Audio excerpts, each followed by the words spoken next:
Okay, we are very excited to be starting Masechet Yevamot and Seder Nashim. Masechet Yevamot is sponsored by Hava Liebtag and family in memory of her grandparents, Leah and Esther Aaron. They always stress the importance of a Torah life, Masorah, and family. May their memory always be a blessing for their children, grandchildren, great-grandchildren, and great-grandchildren. Got to start another one. Yeah. Mute everyone. Sorry, I'm muting. Okay.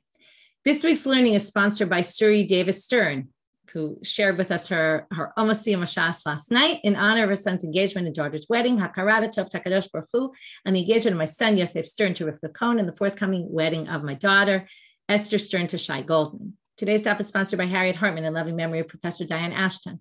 She was taken from us suddenly in January of this year, a strong woman who beat all odds for her years and strongly advocated for women's achievements, spirituality, and modeled them herself. And today's daf is sponsored by Naomi Ferziger and Debbie Gvir, who, if you didn't hear them at the Siyum last night, you can go listen both to them and to Suri Stern, in loving memory of their friend Ruti Greenberg.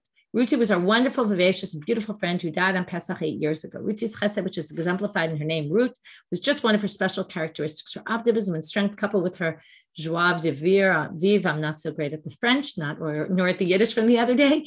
Wit and beauty continue to live in our hearts. Ruti, we miss you so much and think of you often. Yehi zichra baruch.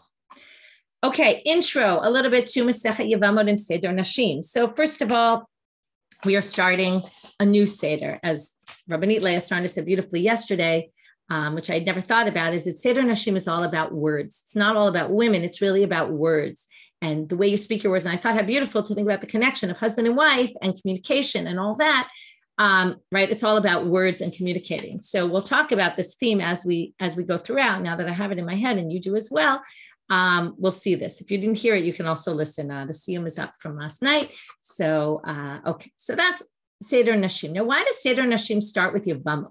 Big question is asked by many commentaries. I'll summarize for you a few of the answers. Tosfot, we actually saw it in Moed Katan. If you remember, we talked about Moed Katan. Some people had it as the last one of Seder Moed. And he said, well, Moed Katan ends with Puranut, of death. And therefore, Yevamot starts with death, right? Yevamot's going to be all about death. What is Eboom? Eboom is when a husband dies without children, the wife is supposed to marry, which we call levirate marriage, Eboom, supposed to marry the brother in order to continue the legacy. Story spoke beautifully last night about how the whole idea of legacy, right? She works in estate law, and it's all about how do we leave a legacy in this world. This man died without children and needed to leave a legacy. So his brother is supposed to marry the wife and have children that are kind of thought of in his name. Okay, it's his way of leaving a legacy in this world. So, but really, it's all about death. People are dying all the time. So they say, connected to Moed Katan, even though he says you shouldn't really start with Puranut, right? This is in Tosfot Moed Katan, Daf Kafchet Amud at the very end. He says, but we're going to put Puranut next to Puranut. In other words, if we already have bad things to talk about, let's put them together. Actually, the Tosfot Yeshan improves it from Sefer Melachim. Sefer Melachim ends with the destruction. And then the next book is Yirmiyahu, which is all about the destruction. So it starts with a little bit of bad, like Moed Katan, which was partly about Avelut, and then it goes into a book which is all about death. That's one option. Another is, Tosfot Yeshanim says very cute, the first mitzvah in the Torah that was given to women was Eboom. Where do we see it? With Tamar and Yehuda, right? Where Yehuda's son dies, and then she's supposed to marry the brother. She does Eboom, right? And then he doesn't do Eboom with the other one because the sons kept dying, all that. Okay, that's another one. Also, he says you want to explain which women you can marry and which you can't. We're going to see that right away about all these arayot. So before we get into marriage, you got to figure out who can't you marry. It's a very strange place to start because you should start with marriage. From marriage comes Eboom because there was a marriage that didn't work because the husband died before he had children. So that's why we have to fix it. But no, they start with Eboom, right? To maybe get to some basics of who's forbidden to who. Another Tosfot Yom Tov says, well, it also goes into who's not allowed to marry who in general, not just arayot, but other people who aren't allowed, like a mom's there, and we're going to get into those. So maybe that's why they wanted to say that before. Another is there's two mitzvot involved in Yibum. There's a mitzvah of Yibum, and there's a mitzvah of Pirya of reproducing, having children. So because it's got two mitzvot, he quotes this pasuk from Kohelet, Tovim hashnayim min ha'echad, right? Two is better than one. So talk about a mitzvah that involves two things, two mitzvot rather than one. The last I'm going to mention, the Rambam actually says something very interesting before we get to the last, which is marriage is all only, you go into marriage willingly. So now if you go into marriage willingly, the Beit Din can't force you to get married. They can't force you to marry a particular person. They can't force you to get married in general. If you decide not to get married, you don't have to get married. No one's going to force you to do it. But Yevamot, you're forced to do. And therefore, he says, get rid of the obligations first, or not get rid of, but let's talk maybe Gadola Mitzvah or something like that. Talk about first the things that are obligatory. Then you could talk about, marriage. You don't have to get married. Then the last answer is Rav Reuven Margaliot, who has a theory about the Mishnayot in general, that the Seder of Mishnayot is all organized by chapters. The most chapters go at the beginning and the least chapters go at the end. And you can see that going throughout.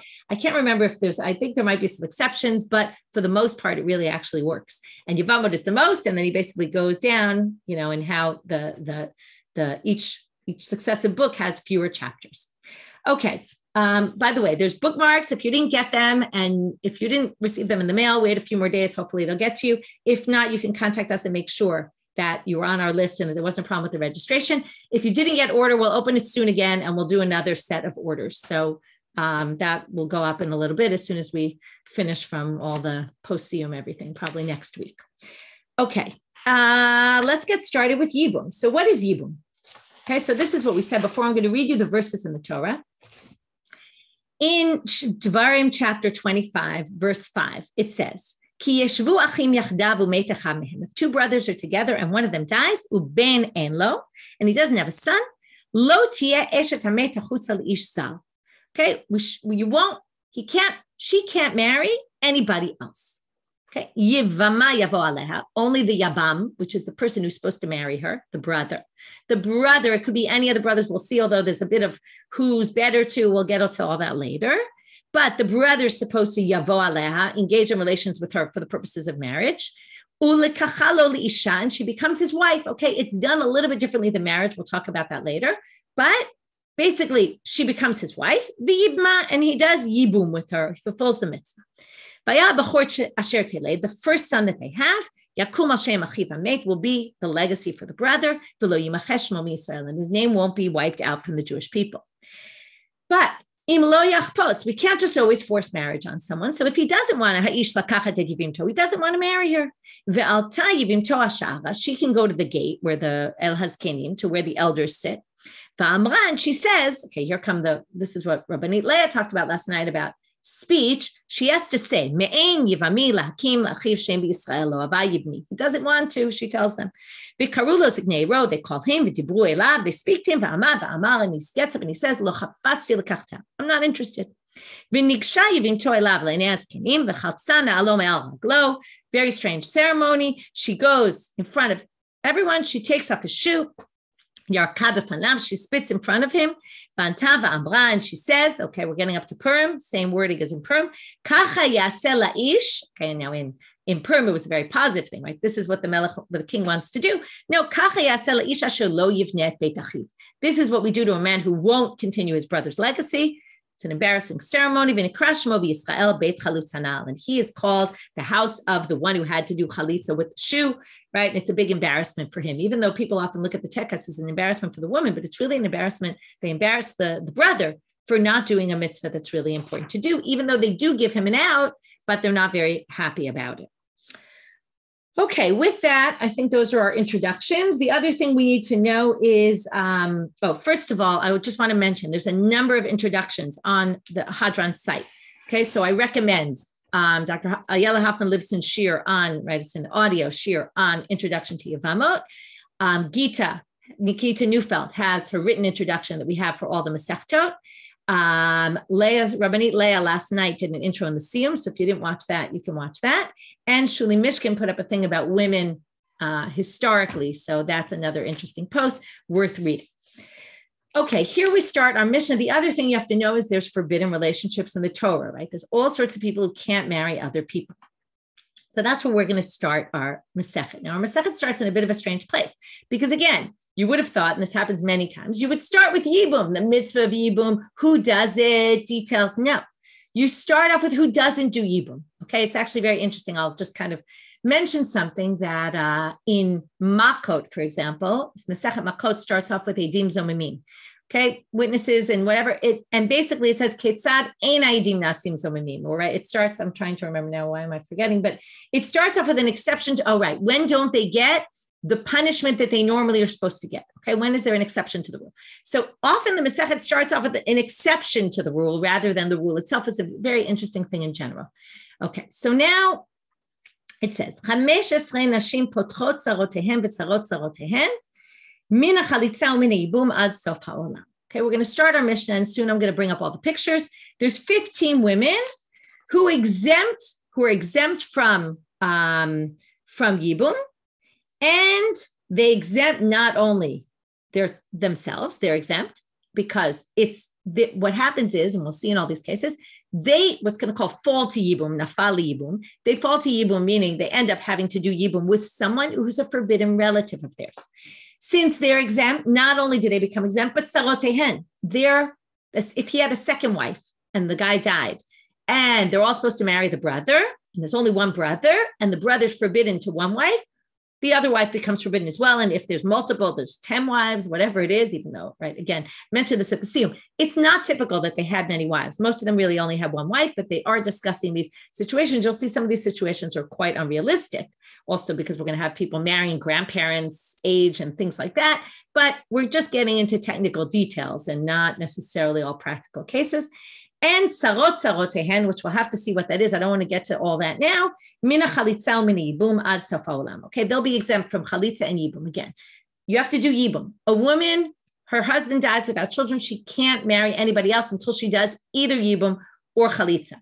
In this case, she can get married right away. She doesn't have to worry about yibum or chalitza. Ve'eluhen. So who are these people? Okay, I'm going to just read the cases now, and then soon, when we get to the details in the Mishnah is going to explain, because it's not really understandable, not even to anybody yet, very much in detail what they mean by this. So right now, we're just going to read it. Eluhem bito, ubat bito, bat beno, bat ishto, bat bena, bat bita. Okay, daughter, granddaughter from the daughter, granddaughter from the son, bat ishto, the daughter of, I can actually pull up, I'll pull up the English translation for those who want to see. Okay, so bat bito, bat ishto, okay, his wife's daughter. Bat bina, his wife's granddaughter from her son. Bat bita, his wife's granddaughter from her daughter. So you're going to see some of these are going to be very easy, because once you get the first case, it's just whether she had a son and then a daughter, or a daughter and then a daughter. Chamoto, the father-in-law, the mother-in-law, okay, his mother-in-law. By the way, the whole thing is in relation, right? Like when I read this, I read it from the perspective of the woman who falls to Yibum. But this is all from the perspective of the man who is supposed to do Yibum with the woman. What's his relationship to this woman that is basically going to cause the exemption? She's his mother-in-law, or Em Chamoto, the mother of his mother-in-law, or Em Chamiv, the mother of his father-in-law. Okay, again, it's the same thing. It's just the middle generation. Is it a woman or is it a man in between? Achotomi Imo, she's the one who he's supposed to do Yibum with, is his sister from his mother. Achot Imo, his sister of the mother's sister. Okay, what's the difference? Achotomi Imo means his sister through his mother. They share a mother, but not a father. And Achot Imo means his sister, his mother's sister. Okay, that's a totally different case. They sound very similar. Achot Ishto, okay, his wife's sister, he falls to Yibum. A man can't marry, this is important to understand. A man can't marry a woman and her sister. Just like he can't marry a woman and her mother, or a woman and her daughter, which is really one and the same. He also can't marry a woman and her sister. Now, this is interesting because he can't marry a woman and her sister, but if the woman were to die, then he could marry the sister. This is just basic information that we'll see later, not really relevant for today. But if the sister's still alive, he can't marry the sister. If the sister happens to die, he's actually allowed to marry her sister. I'm going to talk about a difference in a minute about a brother, okay, brothers. I'll get back to Yibum in a minute. Ve'eshet achiv me'imo, okay, his brother's wife, if he shares the same mother as the brother. Ve'eshet achiv shelo haya ba'olamo, the wife of his brother, that the brother wasn't even, if we'll talk about this, but the brother wasn't alive when he died. So let's say a guy gets married very young at age 20 or 18, and he dies without children, and his mother gives birth afterwards to another child. Okay, it's a little bit rare, but it definitely could happen. Vikalato, and his daughter-in-law. Okay, those are the 15 cases. We're going to go through all of them, exactly what they are very soon. So no worries. So again, so now they're all exempt from Yibum for the rest, right? on and on, no matter what, forever. V'kulam im metu o mi'anu, another case we're going to see. If that woman that was connected through this forbidden relationship dies before her husband dies, she dies first. She's not in the picture when he dies and the whole Eboom situation comes up. Or mi'anu, okay, this is, you have to, okay, if you have your bookmark, you can look there. Mi'un is a case where, I'll actually stop sharing for a minute. Normally, a father can betroth his young daughter. Okay, young is usually under 12 years and 2 pubic hairs. He can betroth her, and the betrothal is deoraita, meaning by Torah law, it's a valid action. But only the father has the rights to do this. If the father's dead and the mother or the brother, who are kind of in charge of her, betroth her, it only is betrothal on a rabbinic level. Because of that, when she gets around an age where she realizes what's going on and she doesn't want to be married to this person, as long as she's under 12 years and doesn't have yet 2 pubic hairs, she can say, I'm not interested in being married to him, and she's done. She's out. Okay, it's amazing, right? Usually you need a get and all that, but because it's only betrothal on a rabbinic level, she's allowed to just do mi'un and just say, I'm not interested, and she's out of the marriage. So if this woman was married to the brother and then said, I'm not interested, she was married through this d'Rabbanan, her mother or brother betrothed her, and then she said, I'm not interested, and she's not in the picture, and then he dies and he has another wife. So that wife, and she was the one who was connected to the forbidden relationship, since she's no longer in the picture, we're going to basically say she's not in the picture for one of 4 reasons. Either she died first, or she did mi'un, which is refusal. Literally, it means refusal. She says, I refuse to be married to this person. Or nitgarshu, or she got divorced. Or nimtzu ailonit. Turns out she couldn't have children. In that case, the man could say, well, I married you in assuming you were going to be able to bear children, and he can divorce her. Okay, this is a woman who never shows any signs of maturity, physical maturity. Okay. In those cases, all of a sudden now, the second wife, because the person that was creating this forbidden relationship, again, if you don't understand all this, we're going to see all this inside very soon, and we're going to go through it 15 times. So by the 15th time, you'll definitely get it. Okay, so now the Mishnah wants to explain now what's the situation. Okay. So now one last thing before we go and give an example, and then the Mishnah is going to only give one example, but I'm going to go through all 15 so that you understand, because otherwise it's really impossible to understand.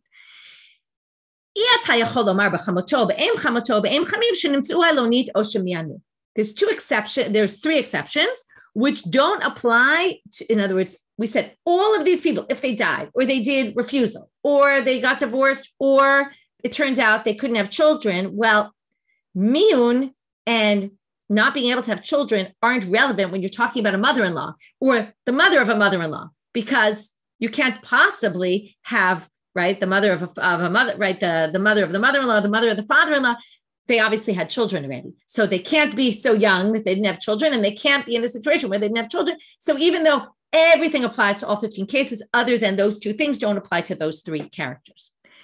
Okay, one more thing before we start each case and we understand what the Mishnah means, because we didn't fully understand it. The Mishnah is now going to tell you, because the Mishnah didn't think that you understood it yet. They're going to really detail the first case. They're going to take the first case from start to finish, and I'm going to take all 15 from start to finish. So the other thing you really need to know is I told you that a woman can't marry a man can't marry a woman and her sister. But if the sister dies, he can then marry the other sister if he wanted to. But when a man has his husband's wife, okay, he can never marry his husband's wife. That's forbidden forever, even if his brother's wife, said that wrong. He can't marry his brother's wife. Okay, so a guy has a brother, he can't marry the brother's wife. Now you'll say, what are you talking about? That's Eboom, right? He marries the brother's wife. Eboom overrides a halacha d'oraita, okay? Eboom is a mitzvah that basically cancels out a forbidden relationship. But it's very important to understand this. Why? Because this applies as opposed to the sister, right? He can marry his wife's sister if the wife dies. But if the brother dies, he's forbidden forever to marry the brother's wife. Okay, so imagine, right? Your husband has a brother. You can never marry that brother unless your husband died without children. And then the Torah tells you not only can you, but you have to. but it's an exception, basically. So otherwise, it's an Isur Arayot forever, even if the brother's no longer in this world. You can't marry his wife. So that's really important to understand as basic information. Okay, let's start going through our cases. Okay, so I'm going to pull up now the pictures. These designs are going to basically help us understand all these situations. Okay, so we're starting with Bito. Okay, it starts kind of easy and it gets more complicated. It's actually interesting because the Gemara says, why do we start with this case? It's like going to be the first question of the Gemara and not a different case. And I think it's just because it's easiest, okay? It's the easiest case to understand. Bito, daughter, okay? So the Mishnah says, what does it mean to exempt their tzarot? The tzara is, right, literally means like a thorn in my side, okay, which is a second wife. You can imagine, right? She causes you trouble. That's a tzara, okay? So So first we have to really understand the case itself, Bito. So let's understand the case, then we'll get to potrot tzarotehen. Hayta bito, o achat mikol harayot elu nisuot la'achiv, v'lo isha acheret v'met. Okay, so let's explain. Reuven and Shimon are brothers. Okay, listen, I want to explain to you how this works. On every daf post that I'm going to put up, which normally is where you can find the daf and the video recording and the audio recording, when there's pictures, they're not going to be pictures for every day. When there's pictures, it's going to appear as a presentation on the daf post. It'll be under the video and above the podcast. Okay. This one happens to have two presentations in it because they're very big. So you'll have to start with one and then go to the second one. Okay. So that's just how to use this. If you're using the podcast, I haven't yet figured out if I can get it into the podcast details. I think you might have to go to the site to watch this. I highly recommend when I use a presentation that you use it because it will help you tremendously. Okay. So you can just open it from Hadran's site, go to today's daf, and it's in there. So, and it's already there now. So anyone who's listening, if you're not watching, you can look there. Reuven has a daughter, Yael. That's Bito. And he also has a brother named Shimon. Shimon decides to marry Yael. Now, that's her uncle. She's allowed to marry her uncle. So she marries Shimon. Shimon happens to be married to Shula as well. Okay, that's Bito. Okay, is Nisuot La'achiv, is married to his brother. He has another woman, and then it says, Kashem Shebito P'tura. Now, the basic halacha is, well, Yael, if Shimon dies, Yael's supposed to do Yevamot with Reuven. Reuven's her father. She can't do Yevamot with him. So just like she's exempt, also Shimon's other wife, Shula, becomes exempt. Okay, so her tzara is exempt as well. That's tzarata. Next. The next case is tzarata, the tzara of her tzara. So what does this mean? Well, if in the beginning, okay, I didn't draw every single picture, but imagine at the top you have Reuven, Shimon, and Levi. There aren't just two brothers, there's three brothers. Now, why is this relevant? Because if there's a third brother named Levi, who's not related at all to Yael, because again, no more than Shimon was, and Yael was allowed to marry Shimon. So Yael can marry Levi, and so can Shula. They can both do Eboom with Levi. So what happens here? Shula, the wife, okay, this is just if, okay?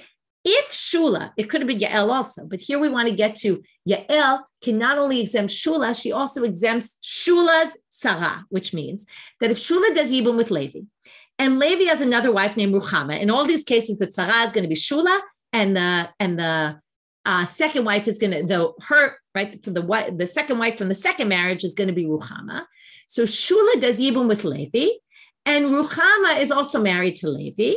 Now, if Levi dies, what happens? Shula and Ruchama fall to Yevamot to Reuven. But what happened? Because Yael was exempt from Yevamot with Reuven, Shula became exempt. By the way, exempt means, as I told you before, you're not allowed to marry your brother's wife if there's no Yevamot. So because she's exempt, no one's allowed to do Yevamot. And of course, it's just easier for them. They can go marry whoever they want. So because Shula is exempt on Yael's account for marrying Reuven, Ruchama becomes exempt as well, even though Yael has nothing to do with this marriage, because this is a Yevamot between Levi and Shula, and Levi had another wife, Ruchama, but that's what it means, tzarata, the second wife of the second wife. Okay, so we'll read it inside again. Hachat tzarat bito, the tzara of his daughter, that was Reuven's daughter Yael, her tzara, which is Shula, marries his brother, Hasheni, meaning he had two brothers in this case. Right? If there were two brothers to begin with, they never would have been exempt because they're only exempt from marrying Reuven. But if there's another brother they can do Yevamot with, then they have to do it with him. So the first case in each time is going to be basically there's only two brothers altogether. In the second case of the tzarata, there's going to be a third brother. That's what's important to understand in all these cases. So now, kashem shetzarat bito p'tura, just like Yael is the Sarav Yael, the second wife of Yael, which is not her second wife, but right, she's shared this wife with Shimon, Shula. If Shula now did Yibum with Levi, then Ruchama is exempt. If you understand that basic principle, we're now going to apply it to all the cases. The last thing to do, though, is Ketzadim Metu Tzarotehem Mutarot. So now what's the case if they die, or did Miun, or got divorced, or were an Ilonit, which thank you for pointing out. An Ilonit is a very specific type of infertility, just so you know. I'm not going to get into details right now, but in Metu Tzarotehem Mutarot, so how is that? If Bito, Chamikol Arayot Ha'elu, meaning fill in 1 to 15, cases 1 to 15, are Nisuot La'achiv, are married to his brother. V'lo isha acheret, that's basically the basic case. Yael is married to Shimon and Shimon's married to Shula. And Meita Bito, but she dies first. Onit Garshar, she gets divorced from Shimon and she's no longer connected to him. And then Shimon dies. V'acharkach Meit Achiv, then he dies. Then Sarata Muteret, Shula will be permitted because once Yael's no longer in the picture, at the time of death of Shimon, well, there's no forbidden relationship going on here. So what? That she was married at some point, that's irrelevant. And Shula will now be permitted. And permitted, by the way, means she actually has to do Yibum. Okay? It's strange that the Mishnah doesn't say Chayevet, right? She's obligated to do Yibum, but that's really what it means. Okay, that was case number 1. Case number 2 and 3 are basically built on case number 1, which is instead of the daughter of Reuven, it's the granddaughter of Reuven. First, it's Bat Bito, his daughter's daughter. So we're going to basically have Reuven has a daughter, Dina, and Dina has a daughter, Yael. And now, again, the same thing's going to happen. It's a little strange that Yael married someone 2 generations above her. But again, who knows, ages and differences and, could technically happen. So Yael marries Shimon. So you see he drops, right? You see the color-coded. Shimon and Reuven are brothers. Brothers always appear in the same color. Okay, now, Shimon marries Yael. And he's also married to Shula, again, the same thing. So it's basically instead of the daughter, it's the granddaughter, so the same thing. If Shimon were to die, Yael becomes exempt. That's the basic case.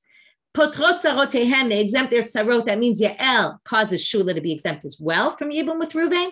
And tzarat tzarata, if there was another brother, like Levi in the picture from the beginning, then if Shimon dies, then Yael is exempt. And she basically, if this was just the case, Shimon had died, and then Shula did Yibum with Levi, and Levi was married to Ruchama. If Levi dies, and Ruchama and Shula are supposed to do Yibum with Reuven, since Yael was exempt from Reuven and she exempted Shula, Shula remains exempt and she basically exempts Ruchama. And this could happen if he has multiple wives, okay? It's all going to basically be exempt, okay? Which we're going to see the words in the Mishnah. I'll just read a little bit longer. Second, the Mishnah says further on, second, Kshem shebito p'tura kach tzarata p'tura, right? Achat tzarat bito v'nisa la'achiv sheni, that we read, okay? Ve'afilu hein mea, okay? There could even be 100 wives. They're all going to be exempt. It's obviously an exaggeration. People don't have 100 wives, but that's possible. Okay, kulam im netu u'mianu, okay? So again, if Yael were to die, okay, same exact thing, or divorced, or Ilonit, or all that, then sarotehem utarot, Shula will be permitted. And obviously, if there was Ruchama in the picture, she'd be permitted as well. Okay, this next case, we're not going to look at inside because it's the exact same thing. The only difference is Bat Bino. It's the daughter of his son. So whether Reuven had a son or a daughter who gave birth to this daughter, it doesn't really matter. It's all the same thing, right? Yael marries Shimon. She's got the granddaughter. She becomes exempt from Yibum with Reuven because that's her grandfather, right? She marries her grandfather's brother, and then he dies, and then she becomes exempt, and Shula becomes exempt. And then if Shula does Yibum, if there's a third brother, and she could do Yibum with him. By the way, this would be the same if Yael did Yibum with Levi. It brings the case of Shula to show it's even more distance. Yael isn't even in that picture of that new marriage, and still she has the power to exempt all of them. Okay, so Shula and Ruchama become exempt. Okay, and then again, if Yael were to die and she's out of the picture, then of course, right, Shimon dies after her, then Shula is permitted because she's no longer in the picture. Now we get to case 4. Bat Ishto, the daughter of his wife. So Yiftach is married to Tamar. We'll describe the story. They have a child called Yael. Yiftach and Tamar get divorced, or Yiftach dies. We don't know exactly what happens, but they're not married anymore. Tamar gets remarried to Reuven, and Reuven has a brother named Shimon. Okay, now Shimon marries Tamar's daughter. So basically, let me explain the relationship simply. Mother is married to a man. The man's brother marries the woman's daughter. Okay, now it's not their daughter. That would obviously be Bito. This is her daughter, Bat Ishto. Okay, his wife's daughter. So if Shimon marries his wife's daughter, right, the brother of Reuven marries Reuven's wife's daughter, and Shimon happens to be married to Shula as well, Yael becomes exempt, right? Because if Shimon were to die, Yael can't marry, because a man can't marry a mother and her daughter. So Reuven can't marry Yael because it's his wife's daughter from a previous marriage. So then again, what will happen? Not only is Yael exempt, Shula is exempt as well. And if there was a third brother, Levi, who again is no different than Shimon, so they could do Eboom with him.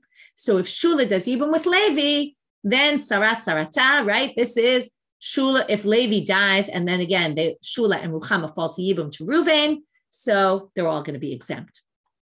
Okay, if Yael dies, Kulam Imetu, if they died, if Yael dies before Shimon dies, and then Shimon's just married to Shula, and they have no connection anymore to Tamar, which is, right, the mother, who's married to his brother, then Shula is permitted to marry Reuven to do Yibum because there's no issue here. And again, permitted means she has to.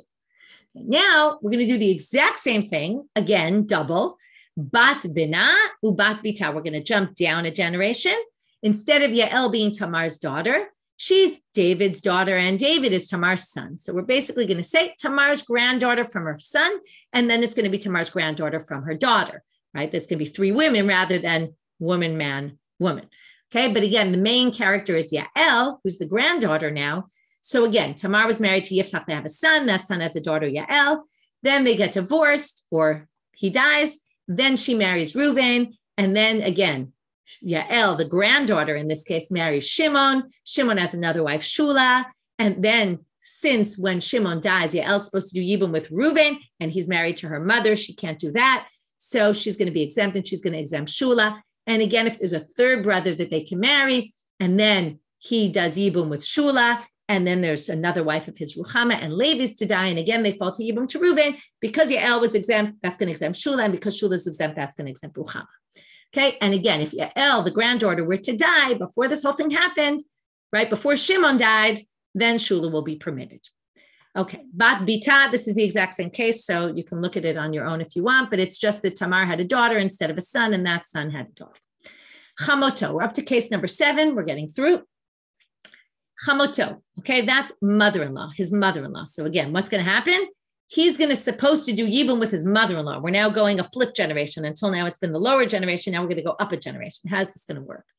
So now we have Yiftach married to Yael, and they have a child, Tamar. You'll see why the names switch here, because again, Yael is the one who keeps doing Yibum, so we want it to be Yael. So you'll see it's the mother-in-law is going to end up having to do Yibum. So Yael and Yiftach are married. They have a daughter, Tamar. Then they get divorced, or Yiftach dies. We don't know, something. They're not related, and they're not married anymore. And the daughter-in-law marries Reuven. So again, what's his relationship to Yael? The one who's going to end up marrying his brother is his mother-in-law. Okay, his mother-in-law marries his brother. Okay, so Shimon is married to, right, the brother's married to the mother-in-law, and the other brother is married to the daughter-in-law, right, the daughter of Yael. Shimon marries Shula. Okay, so again, he's got another wife. It doesn't really matter when he married the other wife. If Shimon were to die here, there's just a mistake. The exempt should be on Yael. Okay, so Yael would be exempt. And then since Yael is exempt, also then Shula is going to be exempt. Okay, so basically, right, they're all exempt. Because again, what's the issue? Reuven is supposed to do Yibum with his mother-in-law. He can't do that because a man can't have a relationship with his wife and her mother, okay, nor a woman and her daughter. That was the previous case. Again, if there's a third brother, Levi, who they can do Yibum with, and Shula does Yibum with him, and there's another wife, Ruchama, and what happens? If Levi's to die, all of them are exempt, because again, Yael will cause Shula to be exempt, and Shula will cause Ruchama to be exempt. And if Yael died in the beginning, she was the first one to die, and she's no longer in the picture. When Shimon dies, then Shula will be permitted, and Yibum can happen. Shula can marry Reuven without a problem. Okay, Em Chamoto. This is, again, we're going to have the same two cases, but we're going to do it from skipping a generation. Okay, because the Arayot go down 2 generations, basically. So if Ruth has a daughter named Yael, and Yael has a daughter named Tamar, and Tamar, the granddaughter, marries Reuven. Again, this is the flip of the previous cases, where instead of the marriage happens on the higher level, here the marriage happens on the lower level. Then Shimon right, marries Ruth, okay, because Ruth, this picture didn't show it, but Ruth obviously was married to someone else and had this child, Yael. But at this point, Ruth marries Shimon, okay, the brother of Reuven, and he has another wife, Shula. If Shimon is to die, Ruth, who's the grandmother, right, who's basically Reuven's grandmother-in-law, okay, his mother-in-law's mother, he obviously can't marry his mother-in-law's mother, so she's going to be exempt, and therefore Shula is going to be exempt as well. If Shimon were to die and Shula does Eboom with Levi, right, because there was a third brother in the picture, as we keep saying, right, the next set of cases is where there's a third brother in the picture, then if Levi is to die, Shula and Ruchama are also exempt from marrying Reuven, because again, Reuven would then have to marry his mother-in-law's mother or her tzara or the tzara of her tzara, and that's all exempt. But if Ruth, of course, the grandmother-in-law, right, the mother-in-law's mother, were to die, then before Shimon were to die, then Shula will be permitted. Okay. Aim Chamiv. This is the exact same thing, and I'm not going to go through it all in the chart because it's the father-in-law's mother. It's basically, instead of there being a woman in the middle generation, there's a man in the middle generation. Ruth gives birth to Yiftach, Yiftach gives birth to Tamar. Again, Tamar marries Reuven, and Ruth, the grandmother, marries Shimon. It doesn't matter whether there's a man in between or a woman in between, okay? Why the Mishnah goes through all these cases is a good question. Okay, now we get to case 10. Achotome Imo. We're going to now have two marriages, half siblings. It's going to get a little bit more complicated. Leah and Yiftach have a daughter named Tamar. Okay, then they get divorced, or Yiftach dies. At the same time, Yaakov and Rachel have a child named Binyamin. Okay, so we have two children, Tamar and Binyamin. They have no connection to each other whatsoever. Okay, however, after Leah is no longer married to Yiftach, she's going to marry Yaakov. So Yaakov is now married to two women, Rachel and Leah. And they're going to have a child, this new marriage, Yaakov and Leah, give birth to Reuven. Okay, so we now have, if you see, there are a bit shades of different brown. Anyone who shares the same father is going to be obligated in Yibum. Brothers through the mother are not obligated in Yibum. Okay, we'll get to all that inside later. So Binyamin and Reuven are brothers through the father. So if one dies, they're going to fall to Yibum to the other.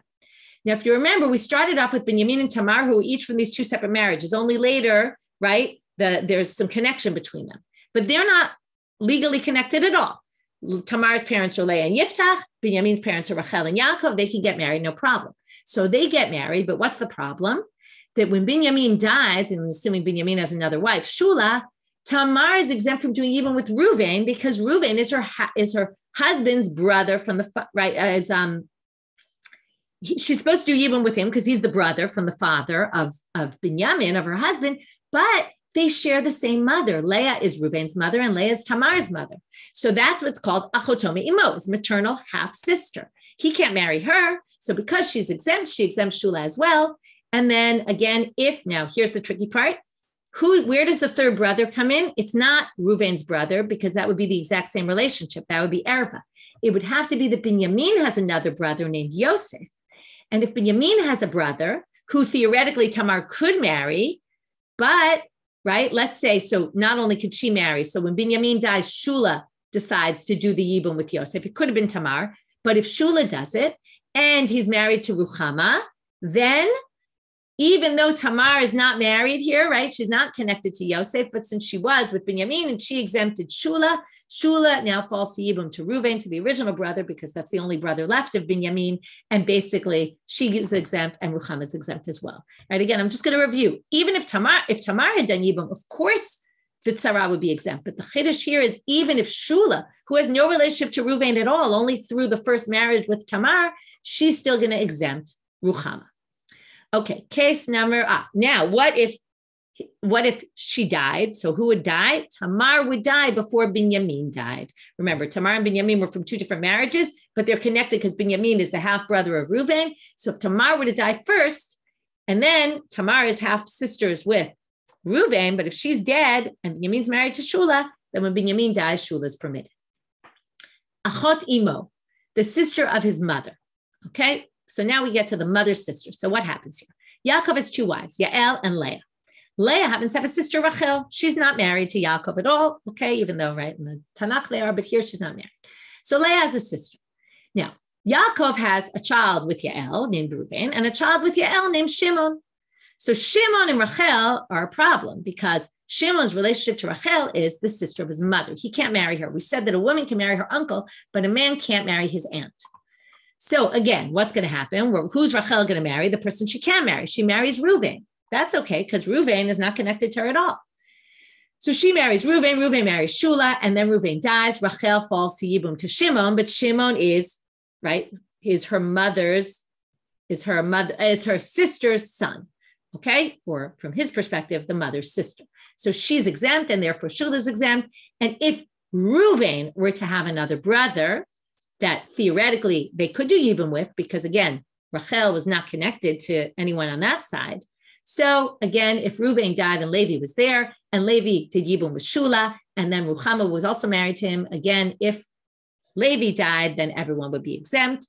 And again, if Rachel died in the beginning, before Reuven died, then Shula would be permitted. Okay, next case, the wife's sister. Okay, so now we're going to have two brothers marry two sisters. Okay, it's very easy. Leah and Yiftach have two daughters, Tamar and Ruth. Ephraim and Yaakov have two sons, Shimon and Reuven.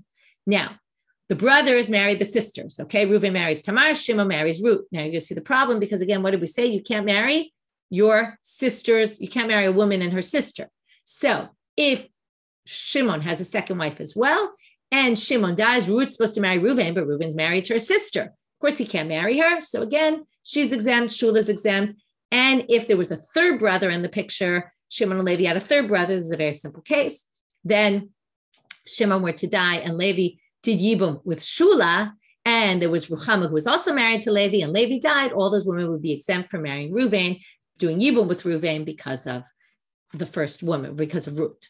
And if Ruth were to die in the first place, right, she were to die first before Shimon died, then Shula would be permitted to marry Reuven. Okay. His maternal half-brother's wife, Eshet Achiv Me'imo. Okay, so let's see what this is. Leah and Yiftach have a son named Moshe. Rachel and Yaakov have a son named Binyamin.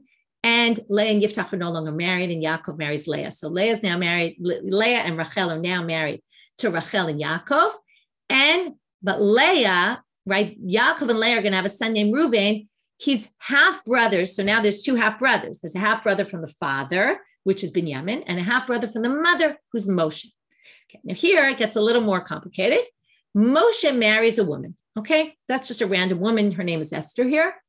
And Moshe dies. This has nothing to do with Eboom. He doesn't die without kids. He just dies. Esther's free to marry whoever she wants here, right? Well, not whoever, but she goes and marries Binyamin because again, those were two separate relationships from two separate marriages entirely. They only became connected later once Yaakov married Leah. Remember, Esther was married to Moshe's, right, to Moshe, whose mother is Leah. And Reuven is also, his mother is Leah. That's their maternal half-brothers, Reuven and Moshe. But she didn't marry Reuven. She married Binyamin. But what happens when Binyamin dies? Because Binyamin shares a father with Reuven, she's supposed to do Yibum with Reuven. So again, Esther will be exempt, and Shula, the second wife, will be exempt as well. Okay, and then again, if Moshe dies and Binyamin dies, right, if there's Yibum there, so then, right, we did that. Sorry, right. Okay, I think I just went back to the case in the beginning. If there was Yibum and Yosef had done Yibum, then they'd all be exempt. What does it mean if they died? Who would die? Well, Moshe died, and then Esther married Binyamin, and then Esther died before Binyamin, then Shula would be permitted. Okay, case 14. Eshet achiv shelo haya ba'olamo. When we read the verses, it said, Ki yeshvu achim yachdav. That means in order to do Yibum, you have to be, remember I told you, you can't marry someone if it's two brothers can't marry the same woman, right? Okay, you can't marry your brother's wife unless there's a chiv of Yibum. But if you weren't alive at the time when there was a Yibum obligation, then you can never marry the woman. So here we have a case where Leah and Yaakov have two sons, Shimon and Reuven. Reuven marries Tamar, Reuven dies. Shimon does Yibum with Tamar. We're not yet up to a complicated case yet, a forbidden case. Shimon marries Tamar, and he's also married to Shula. I'm sorry, Shimon does Yibum with Tamar. He's also married to Shula. And then sometime after Reuven's death, it doesn't matter when, Levi is born. I made him little so you'd see, right? He's a little kid. He's born later. Tamar is forbidden forever to marry Levi, no matter what. No Yibum is going to override that because he wasn't alive at the time. So if Shimon dies and she's supposed to do Yibum with Levi, she's exempt, and so is Shula. If, though, there were three brothers to begin with, like Yehuda was there to begin with, and Reuven died, and Tamar did Eboom with Shimon, and Levi was born, and Shimon has another wife, Shula, and Shula does Eboom with Yehuda after Shimon dies, and Yehuda is also married to Ruchama. Again, if Yehuda were to die, nobody marries Levi because he was an Eshet Achiv Shelo Haya Ba'olamo. He was never there. And again, if Tamar were to die first, and she's the one who created the whole problem, right? If she did Eboom with Shimon, and then, right, Shula would be forbidden. Okay, last case, daughter-in-law.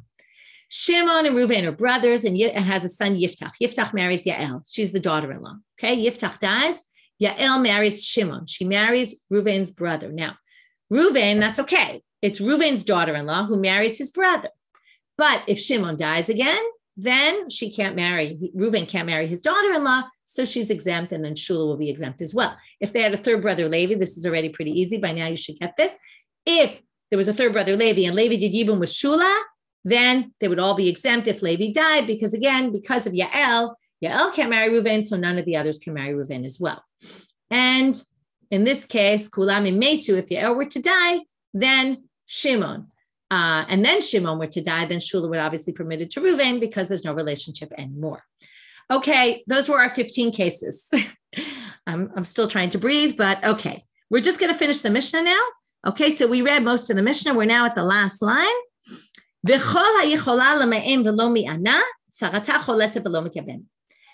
the relationship of that woman with who forbade the forbidden relationship was a minor, and she was only married through the mother or the brother. Remember, the father died and she was married from the mother and the brother. Her kiddushin, her betrothal, is only on a rabbinic level. So now we're stuck because she's not married on a Torah level. So theoretically, she shouldn't exempt the second wife. On the other hand, she is married on a rabbinic level, so she should exempt the second wife. So we're stuck again because also she's not allowed to do Yibum if she's not obligated to do Yibum, because again, you can't marry the brother can't marry his brother's wife if there's no obligation of Yibum. So there's this in between. So whenever you're going to see this a lot in the Masechet, whenever there's some in between and you're not sure what to do, they don't allow Yibum, because Yibum is going to end up, he'll be sleeping with his brother's wife in a way that was forbidden if they're not really obligated. So if she's only married on a rabbinic level to the husband, and she's the one who's, let's say, the daughter who's causing the relationship, then they would tell the tzara, do chalitza and not Yibum. Okay. And this is what we do nowadays. No one ever does Eboom anymore, but we'll get to all that later. So that was our big intro to Yevamot. We'll start from the Gemara tomorrow. Have a great day, everyone. I hope this didn't confuse you too much. Just so you should know, this is probably the most confusing Mishnah that at least is in the Gemara. I don't know. There's probably Mishnayot and Talmud and Para and all that are super complicated as well. But in terms of Mishnayot that we're going to learn throughout our Daf Yomi, this is probably up there as one of the more complicated ones. Have a great day, everybody.